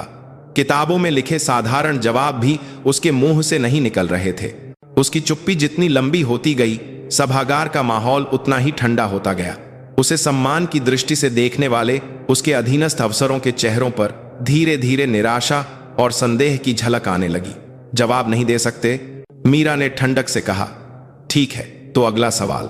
दुश्मन के उतरने की सबसे अधिक संभावना वाले 3 तटीय क्षेत्रों की पहचान करो और प्रत्येक तट की विशेषताओं के अनुसार रक्षा रणनीति की जानकारी दो। समय सीमा 1 मिनट है। विक्रम राणा का चेहरा अब सफेद पड़ देखे गया था। वह अपनी जगह से उठा और स्क्रीन को देखने लगा, लेकिन जटिल समोच्च रेखाएं और तटरेखाएं उसकी आंखों में केवल अर्थहीन चित्र थीं। वह कुछ नहीं कह सका या कह नहीं सकता था, क्योंकि उसके दिमाग में कुछ भी नहीं था। मीरा ने उसे और मौका नहीं दिया। उन्होंने एक अक्षम छात्र की तरह खुद स्क्रीन पर नक्शे की ओर इशारा करते हुए सही जवाब समझाना शुरू किया। सही जवाब है ऊंची जमीन, तटीय चट्टानें और भीतरी इलाकों की ओर जाने वाली मुख्य सड़कें दुश्मन को उतरने से रोकने के लिए। उनके मुंह से बिना रुके एक आदर्श और तार्किक सामरिक ब्रीफिंग निकलने लगी। वह केवल सही जवाब नहीं बता रही थी, वह विक्रम राणा की कमान वाली यूनिट और जिस भूमि की उसे रक्षा करनी थी, उसके बारे में उससे कहीं ज्यादा गहराई से और सटीक रूप से जानती थी। उनकी ब्रीफिंग सुनकर सभागार में बैठे असली सैनिक प्रशंसा किए बिना नहीं रह सके। वह केवल रैंक में ऊंची एक प्रशासक नहीं थी, वह एक सच्ची रणनीतिकार थी, जिसके पास युद्ध के मैदान की नब्ज पढ़ने की तेज अंतर्दृष्टि थी। और वह प्रशंसा सीधे तौर पर विक्रम राणा के प्रति तिरस्कार में बदल गई। अपनी यूनिट की बुनियादी समझ भी न रखने वाला व्यक्ति कैसे एक कमांडर का पद संभाल सकता था, यहां तक कि मेजर जनरल के पद पर पदोन्नत होने की कोशिश कर रहा था। मीरा की परीक्षा जारी रही। लैंडिंग ऑपरेशन, आपूर्ति लाइनों को सुरक्षित करना, स्थानीय निवासियों के साथ सहयोग के उपाय, एक सैन्य कमांडर के रूप में आवश्यक सभी क्षेत्रों पर सवाल पूछे गए, लेकिन विक्रम राणा एक भी सवाल का जवाब नहीं दे सका। वह बस सिर झुकाए एक बच्चे की तरह अपने होंठ चबा रहा था। उसका शानदार रिकॉर्ड और अधीनस्थों का उच्च सम्मान सबके सामने एक एक करके उधड़ रहा था, और उसके अंदर से जो असली चेहरा सामने आया वह सिर्फ एक अक्षम और लालची, वर्दी पहने धोखेबाज का था। जब आखिरी सवाल पूछा गया तो विक्रम राणा लगभग मानसिक रूप से टूट चुका था। आखिरी सवाल, ब्रिगेडियर, अगर यूनिट में कोई आपकी आज्ञा का उल्लंघन करता है और सेना के सम्मान को कलंकित करता है तो एक कमांडर के रूप में आप क्या करेंगे? यह सवाल स्पष्ट रूप से उसी पर लक्षित था। विक्रम राणा ने सिर उठाकर मीरा को देखा। उसकी आंखें जैसे कह रही थीं, अपना अपराध अपने मुंह से कबूल करो, और ठंडी चमक रही थीं। आह! विक्रम राणा आखिरकार टूट गया। उसने जवाब देने के बजाय वहीं जमीन पर बैठ गया। एक सैनिक के रूप में उसका स्वाभिमान और सम्मान इस सार्वजनिक फांसी में पूरी तरह से धूल में मिल गया था। मीरा ने उसे तिरस्कार की दृष्टि से देखा। उस सवाल का जवाब मैं खुद दूंगी। उन्होंने फिर से अपने सहायक को इशारा किया। अब असली न्याय का समय आ रहा था। उन्होंने उसकी सैन्य अक्षमता को पूरी दुनिया के सामने उजागर करके उसके सम्मान की पहली हत्या कर दी थी, और अब उसकी सांसें रोकने के लिए वह आखिरी तलवार निकालने की तैयारी कर रही थी। सभागार में मौजूद सभी लोग सांस रोके आगे होने वाले और भी भयानक खुलासे का इंतजार कर रहे थे। जब विक्रम राणा अपनी अक्षमता को दुनिया के सामने उजागर करते हुए मानसिक रूप से पूरी तरह से टूट गया तो सभागार की हवा तिरस्कार, उपहास और आने वाले तूफान की अशुभ आशंका से भर गई थी। फील्ड मार्शल मीरा ने अब जमीन पर बैठे विक्रम राणा की ओर देखा भी नहीं। वह अब उसके लिए एक प्रतिद्वंद्वी के लायक भी नहीं था, सिर्फ एक खाली खोल था। उन्होंने फिर से माइक पकड़ा। उनकी आवाज पहले से कहीं ज्यादा ठंडी और फौलाद की तरह कठोर थी। अभी अभी हमने ब्रिगेडियर विक्रम राणा की सैन्य क्षमता का आकलन किया। परिणाम, जैसा कि आप सभी ने देखा, निराशाजनक है, लेकिन मैं जानती हूं कि वह दूसरे क्षेत्रों में बहुत सक्षम है। उनकी बात पर सभागार में मौजूद सभी लोगों ने सांस रोक ली। दूसरे क्षेत्रों में सक्षमता, इसका क्या मतलब है? कुछ तेज दिमाग वाले लोग पहले ही समझ गए थे और उनके चेहरे सफेद पड़ गए थे। खासकर उन स्थानीय व्यापारियों के चेहरे पर डर साफ झलक रहा था जिन्होंने विक्रम राणा को रिश्वत देकर ठेके हासिल किए थे। अब से मैं मेजर जनरल पद के उम्मीदवार ब्रिगेडियर विक्रम राणा की असली क्षमता की रिपोर्ट सार्वजनिक करूंगी। मीरा ने अपने सहायक को इशारा किया। सहायक ने लैपटॉप पर एक फाइल चलाई। कुछ देर बाद सभागार के विशाल स्क्रीन पर जो दिखाई दिया वह कोई जटिल सैन्य नक्शा नहीं था। यह एक विशाल मकड़ी के जाले की तरह उलझे हुए लोगों का एक संबंध चार्ट था। उस जाले के केंद्र में विक्रम राणा का नाम स्पष्ट रूप से अंकित था और उस नाम से दर्जनों रेखाएं निकल रही थीं। उसके वफादार हमारों के लिए सामने कहा, अधीनस्थ colonel Sharma, colonel Gupta, major Chauhan के नाम, अंडमान की विशेष निर्माण कंपनियों के निदेशकों के नाम, सैन्य आपूर्ति पर एकाधिकार रखने वाली फर्जी कंपनियों के नाम, यहां तक कि सेना मुख्यालय और रक्षा मंत्रालय के कुछ वरिष्ठ अधिकारियों के नाम भी धुंधले रूप से जुड़े हुए थे। यह सब क्या है? किसी ने हैरान आवाज में बुदबुदाया। स्क्रीन की तस्वीर बदल गई। अगली तस्वीर में विक्रम राणा और उसके लोगों द्वारा पिछले कुछ सालों में स्थानीय कंपनियों से ली गई रिश्वत का विस्तृत विवरण वाला एक गुप्त खाता बही था। तारीख, राशि और डिलीवरी का तरीका सब कुछ सावधानी पूर्वक दर्ज किया गया था। करोड़ों रुपए के काले धन का लेन देन का रिकॉर्ड अपने आप में भ्रष्टाचार का एक विशाल इतिहास था। विक्रम राणा ने स्क्रीन पर अपने पापों के सबूतों को देखते हुए एक खोए हुए व्यक्ति की तरह सिर हिलाया। यह असंभव था। वह खाता बही एक गुप्त बही थी जिसे वह खुद संभालता था और दुनिया में केवल एक ही थी। वह कैसे? खुलासा ही कुछ पर।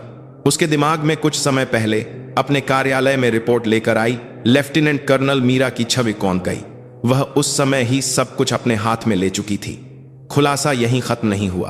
अगली स्क्रीन पर एक उच्च गुणवत्ता वाला वीडियो चला जिसमें विक्रम राणा एक निर्माण कंपनी के निदेशक के साथ गोल्फ कोर्स पर मिल रहा था और नकदी से भरा एक बैग ले रहा था। यह वीडियो मीरा द्वारा गुप्त रूप से लगाए गए एक आंतरिक मुखबिर ने अपनी जान जोखिम में डालकर शूट किया था। वीडियो में विक्रम राणा एक वर्दीधारी जनरल नहीं, बल्कि एक गली के गुंडे की तरह लालची और नीच मुस्कान के साथ दिख रहा था। आह आह, विक्रम राणा के मुंह से आखिरकार एक चीख निकली। वह स्क्रीन की ओर हाथ बढ़ाते हुए चिल्लाना चाहता था कि इसे बंद करो, यह सब झूठ है, लेकिन उसकी आवाज नहीं निकली। उसका शानदार साम्राज्य, उसका सारा पाखंड और झूठ सैकड़ों लोगों की आंखों के सामने टुकड़ों में बिखर रहा था। सभागार अब एक रणक्षेत्र बन गया था।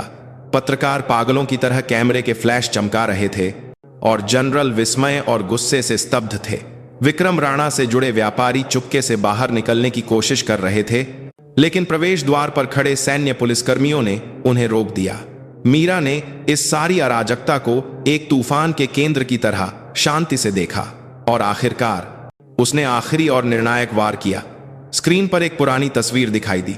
मुस्कुराते हुए एक बहादुर सैनिक, हवलदार अर्जुन पाटिल की तस्वीर, और उसकी तस्वीर के बगल में उसकी मृत्यु से ठीक पहले लिखा गया एक सुसाइड नोट जैसा रिपोर्ट था, जिसमें विक्रम राणा के भ्रष्टाचार का खुलासा किया गया था। ब्रिगेडियर विक्रम राणा, तुमने अपनी सक्षमता को भांप लेने वाले एक ईमानदार सैनिक की एक दुर्घटना का रूप देकर हत्या कर दी, और उसकी बेटी को भी, क्योंकि वह तुम्हारे गंदे रहस्यों को उजागर करने की कोशिश कर रही थी। तुमने उसके सम्मान को कुचला और अपमानित किया। मीरा की आवाज में अब गुस्से से ज्यादा गहरा दुख था। तुम अपने कंधे पर जो सितारा लगाना चाहते थे, वह अनगिनत अधीनस्थों के खून, पसीने और एक वफादार सैनिक की मौत की कीमत पर था। उन्होंने स्क्रीन पर मौजूद सभी सबूतों की ओर इशारा किया और सभागार में मौजूद सभी लोगों से एक न्यायाधीश की तरह पूछा। उनकी आवाज ने पूरे सभागार को जमा दिया। यह है आपके द्वारा पदोन्नत किए जाने वाले नए मेजर जनरल विक्रम राणा की असली क्षमता की रिपोर्ट।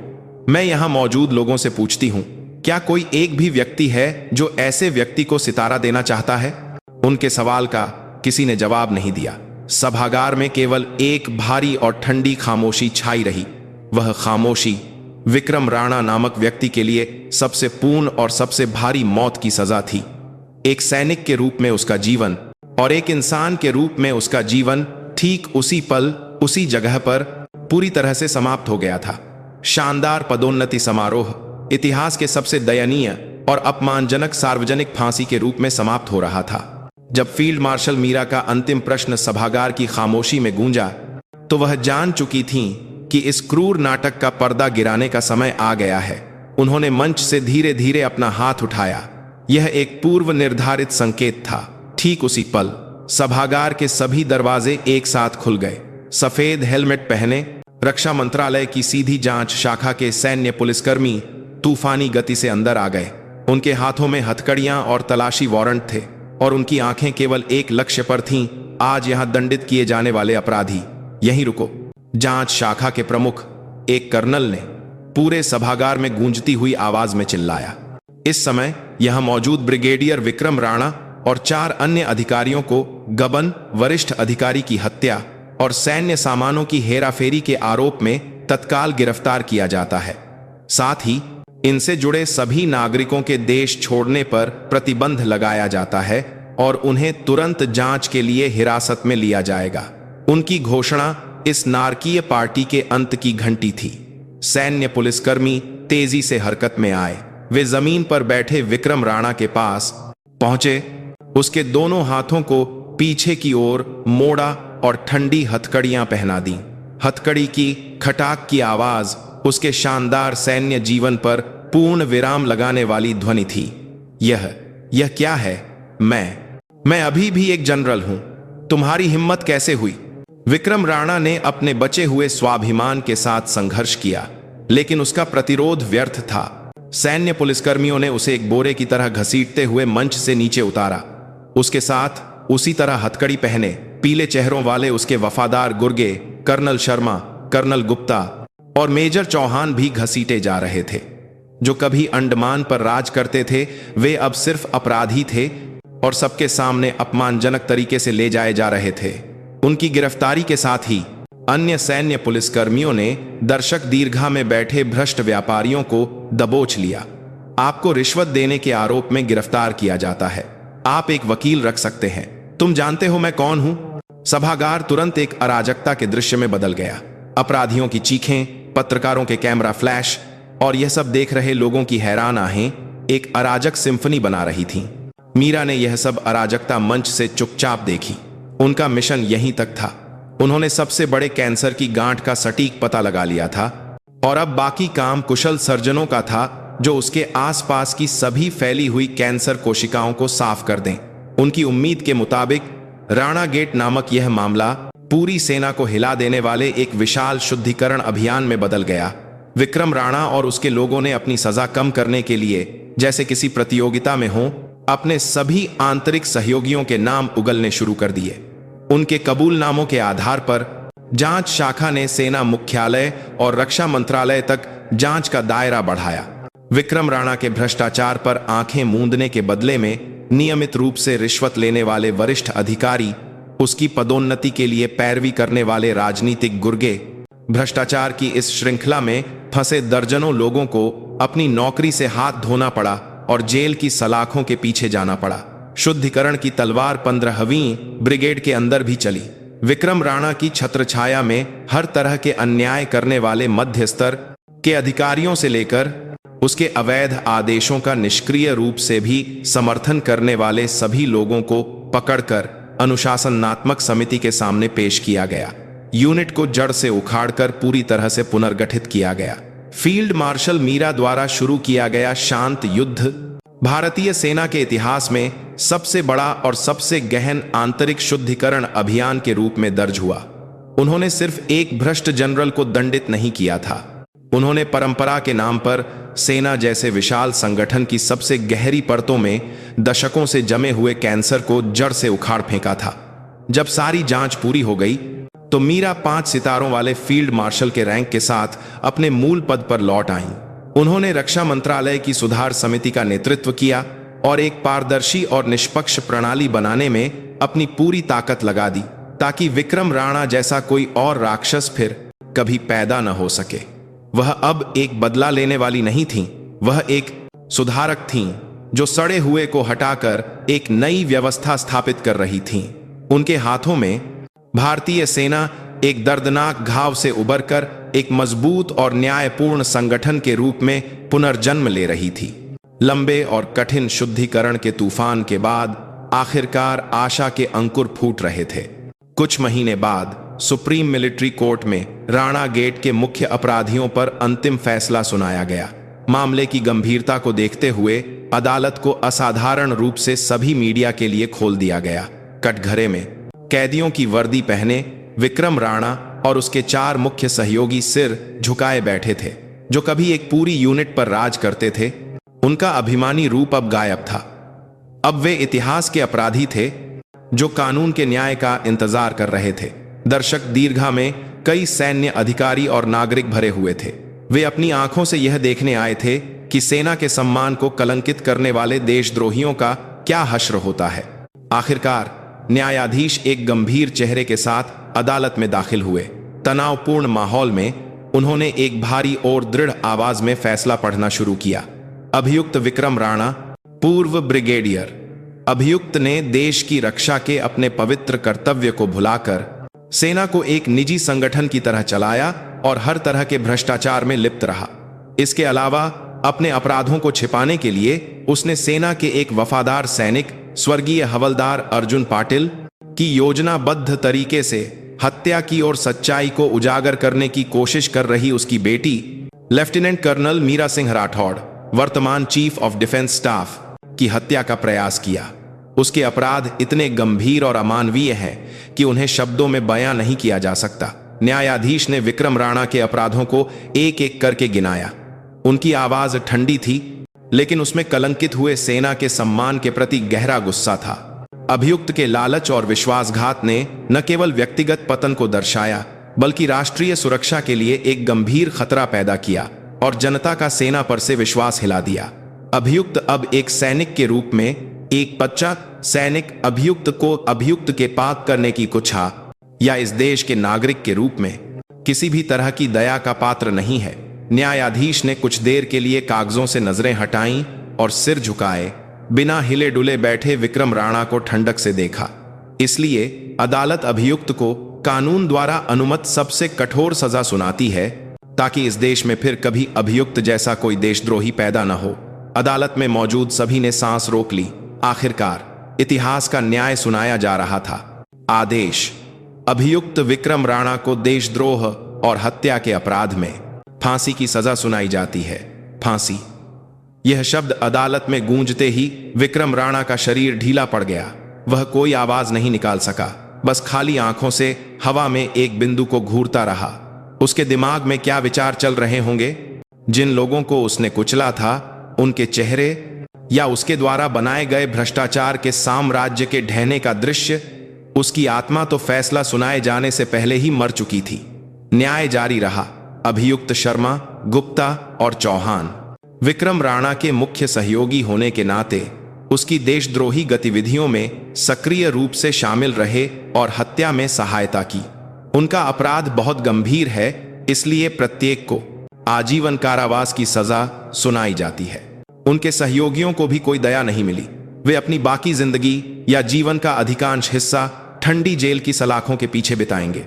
उनके द्वारा किए गए अपराधों के वजन के अनुरूप यह एक पूर्ण और अंतिम न्याय था। फैसला सुनाए जाने के बाद सैन्य पुलिसकर्मी आए और कैदियों को बाहर ले गए। विक्रम राणा ने आखिरी क्षण तक कोई प्रतिरोध नहीं किया, कोई शब्द नहीं कहा। वह बस एक खाली खोल बनकर इतिहास के पन्नों में और अपनी अंधेरी किस्मत में चुपचाप गायब हो गया। अदालत से बाहर निकलते लोगों के चेहरों पर मिश्रित भाव थे। सेना के एक शर्मनाक अध्याय को देखने का दुख, लेकिन साथ ही न्याय के जीवित होने की पुष्टि की राहत। यह मुकदमा केवल कुछ अपराधियों को दंडित करने के बारे में नहीं था। यह सेना का खुद अपने सड़े हुए हिस्से को काटकर फिर से जन्म लेने का एक राष्ट्रीय वादा और घोषणा थी। फील्ड मार्शल मीरा ने यह सब प्रक्रिया अपने कार्यालय में टीवी पर चुपचाप देखी। वह अदालत में नहीं गईं। उनका बदला तो पहले ही, उनके सबसे गर्व के क्षण, पदोन्नति समारोह में, उनके अपने हाथों से पूरा हो चुका था। अब जो बचा था वह केवल कानून के नाम पर दिया गया एक सामाजिक पूर्ण विराम था। जब फैसला खत्म हुआ और टीवी स्क्रीन पर फांसी शब्द चमका, तो उन्होंने धीरे धीरे अपनी आंखें बंद कर लीं। एक लंबी और कठिन लड़ाई आखिरकार खत्म हो गई थी। उनकी आंखों से गर्म आंसू की एक बूंद बह निकली। यह अब गुस्सा या दुख के आंसू नहीं थे। यह सब कुछ को सही जगह पर लाने की राहत थी और स्वर्ग में अपने पिता के लिए एक अंतिम विदाई। अब वह अतीत की बदला लेने वाली नहीं, बल्कि भविष्य की जिम्मेदारी निभाने वाली सेना की सर्वोच्च नेता के रूप में चुपचाप अपना रास्ता तय करेंगी। राणा गेट नामक विशाल तूफान के गुजर जाने के बाद भारतीय सेना एक कठोर सर्जरी से गुजरे मरीज की तरह गहरे घावों से भरी थी। लेकिन उस दर्दनाक प्रक्रिया में सड़ा हुआ हिस्सा साफ हो गया था और नई त्वचा उगने लगी थी। फील्ड मार्शल मीरा के नेतृत्व वाली रक्षा मंत्रालय की सुधार समिति ने भंग की गई ब्रिगेड की जगह पर पूरी तरह से नई कमान, संरचना और भावना के साथ फीनिक्स ब्रिगेड की स्थापना की। नाम की तरह फीनिक्स को अपमान की राख से और भी मजबूत और न्यायपूर्ण बनकर पुनर्जीवित होना था। भ्रष्टाचार का गढ़ रहे स्थानीय कंपनियों के साथ सभी संबंध तोड़ दिए गए। सभी सैन्य आपूर्ति और निर्माण कार्य एक पारदर्शी खुली बोली प्रणाली के माध्यम से किए जाने लगे और निगरानी के लिए एक नागरिक लेखा परीक्षक प्रणाली भी शुरू की गई। विक्रम राणा का साम्राज्य इस तरह बिना किसी निशान के इतिहास में गायब हो गया।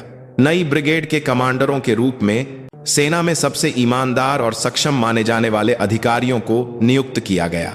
योग्यता के बजाय चापलूसी और पैरवी को प्राथमिकता देने की पुरानी बुरी आदत को पूरी तरह से समाप्त कर दिया गया और केवल क्षमता, चरित्र और देश के प्रति वफादारी ही मूल्यांकन का एकमात्र मानदंड बन गया। 1 साल बाद फील्ड मार्शल मीरा ने अपनी आधिकारिक लंबी छुट्टी समाप्त की और पहली बार पुनर्जन्म ले चुकी फीनिक्स ब्रिगेड का अनौपचारिक दौरा किया। उन्होंने फील्ड मार्शल की वर्दी नहीं, बल्कि एक साधारण लेफ्टिनेंट कर्नल की वर्दी पहन रखी थी, ठीक वैसी ही जैसी उन्होंने पहली बार इस नरक के द्वीप पर कदम रखा था। यूनिट का नजारा पूरी तरह से बदल गया था। सैनिकों के चेहरों पर पुराने अहंकार और हिंसा के बजाय एक स्वस्थ आत्मविश्वास और अनुशासित जोश दिखाई दे रहा था। प्रशिक्षण के नारे बुलंद थे और एक दूसरे के प्रति व्यवहार में गहरी कामराडरी झलक रही थी। जिस सच्ची सेना का उन्होंने सपना देखा था, वह वहां थी। उन्होंने नवनिर्मित ब्रिगेड मुख्यालय के सामने एक युवा महिला अधिकारी का सामना किया। यह वही महिला अधिकारी थी जिसने 1 साल पहले, जब लेफ्टिनेंट कर्नल मीरा भ्रष्टाचार के सबूत ढूंढ रही थी, अपनी जान जोखिम में डालकर गुप्त रूप से आंतरिक जानकारी प्रदान की थी। वह विक्रम राणा की कड़ी निगरानी के बावजूद न्याय के प्रति अपनी आस्था नहीं खोने वाली एक छिपी हुई सहायक थी। उसके कंधे पर अब कैप्टन के रैंक के बजाय मेजर का रैंक चमक रहा था। उसे एक असाधारण पदोन्नति के माध्यम से अपनी क्षमता और साहस के लिए उचित रूप से मान्यता दी गई थी। फील्ड मार्शल, मैम, आप यहां? युवा मेजर ने मीरा को पहचानकर आश्चर्य से सलामी दी। मीरा ने मुस्कुराते हुए उसकी सलामी स्वीकार की। अब फील्ड मार्शल नहीं, यहां मुझे बस एक सीनियर समझो, उन्होंने युवा मेजर के कंधे पर थपथपाते हुए कहा। यह तुम पर बहुत अच्छा लग रहा है मेजर, यह रैंक तुमने अपने साहस से हासिल किया है। भविष्य में इस यूनिट का अच्छी तरह से नेतृत्व करना, ताकि यहां फिर कभी अंधेरा न छाए। मैं ध्यान रखूंगी, मैम। मेजर की आंखों में सम्मान के साथ गर्म आंसू भर आए। उसने मीरा की छवि में एक सच्चे सैनिक का आदर्श देखा, जिसका वह अपनी पूरी जिंदगी अनुसरण करेगी। मीरा ने उसे हल्का सिर झुकाया और चुपचाप आगे बढ़ गई। वह एक छोटी पहाड़ी पर खड़ी हो गई, जहां से पूरी यूनिट दिखाई दे रही थी। यह वही जगह थी जहां 1 साल पहले विक्रम राणा ने अपने साम्राज्य को देखते हुए एक लालची मुस्कान दी थी। लेकिन अब उनकी आंखों में जो था वह भ्रष्टाचार का साम्राज्य नहीं था। यह निराशा की राख से उठकर शक्तिशाली रूप से उड़ान भरते एक फीनिक्स के पंखों की फड़फड़ाहट थी। अंडमान के नीले समुद्र पर सुबह की चमकीली धूप उग रही थी। एक लंबा और अंधेरा दौर पूरी तरह से समाप्त हो गया था और आखिरकार एक शानदार भोर आ गई थी। मीरा ने उस शांतिपूर्ण दृश्य को देखते हुए धीरे धीरे अपनी आंखें बंद कर लीं। उनके होठों पर आखिरकार एक आरामदायक और गर्म मुस्कान तैर गई। पिताजी, आप देख रहे हैं, अब सच में सब कुछ अपनी जगह पर आ गया है। एक महिला ने अपनी बुद्धि और शक्ति को हथियार बनाकर एक विशाल और मजबूत भ्रष्टाचार के साम्राज्य को ध्वस्त कर दिया। उसका शांत युद्ध इस बात का एक महान प्रमाण है कि एक व्यक्ति का साहस दुनिया को कैसे बदल सकता है। उसने बदले की भावना को न्याय की भावना में बदल दिया और निराशा की भूमि पर आशा के बीज बोए। हम अक्सर विशाल प्रणालियों के अन्याय और तर्कहीनता के सामने असहाय महसूस करते हैं। हम यह सोचकर चुप रहना चुनते हैं कि मेरे अकेले आवाज उठाने से क्या बदलेगा। लेकिन फील्ड मार्शल मीरा हमसे पूछ रही हैं, जब आप एक अन्यायपूर्ण प्रणाली का सामना करते हैं तो क्या आप चुप रहना चुनेंगे या आप अपनी आवाज उठाएंगे? एक विशाल अंधेरे में क्या आप स्वेच्छा से एक मोमबत्ती बनने का साहस रखते हैं?